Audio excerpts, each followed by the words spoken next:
Praise the Lord. സംഖ്യാപുസ്തകം 6 24, 25, 26 വാക്യങ്ങൾ ഇപ്രകാരം കാണുന്നു. യഹോവ നിന്നെ അനുഗ്രഹിച്ച് കാക്കുമാറാകട്ടെ. യഹോവ തിരുമുഖം നിന്റെ മേൽ പ്രകാശിപ്പിച്ച് നിന്നോട് കൃപയുള്ളവനാകട്ടെ. യഹോവ തിരുമുഖം നിന്റെ മേൽ ഉയർത്തി നിനക്ക് സമാധാനം നൽകുമാറാകട്ടെ. ഈ വചനത്തെ പറ്റി പഠിക്കുമ്പോൾ ഇസ്രായേലിന്റെ പുരോഹിതന്മാർ ഇസ്രായേൽ മക്കളെ നോക്കി അനുഗ്രഹിച്ചിരുന്ന അനുഗ്രഹ വചനങ്ങളായി ഈ വചനങ്ങളെ നമുക്ക് കാണുവാൻ സാധിക്കുന്നു. ഈ വചനങ്ങളിലൂടെ നമുക്ക് കാണുവാൻ സാധിക്കും ദൈവത്തിന്റെ കൃപയെ പറ്റിയാണ്. കൃപ അർഹതയില്ലാത്ത സ്ഥാനത്ത് ലഭിക്കുന്ന ഒന്നാണ് ദൈവത്തിന്റെ കൃപ.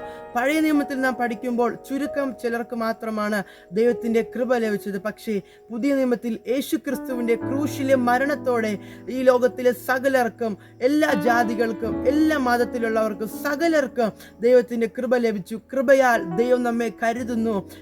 കൃപയാൽ ദൈവം നമ്മെ സംരക്ഷിക്കുന്നു. ആ കൃപയാൽ ദൈവം നമ്മെ അനുഗ്രഹിക്കുന്നു. ആ ദൈവത്തിന്റെ അനുഗ്രഹം കൃപയോടെ നമ്മുടെ ജീവിതത്തിൽ വരുമാറാകട്ടെ എന്ന് ഞാൻ നിങ്ങളെ നോക്കി പ്രാർത്ഥിക്കുന്നു. ദൈവം എല്ലാവരെയും അനുഗ്രഹിക്കുമാറാകട്ടെ. ആമേൻ.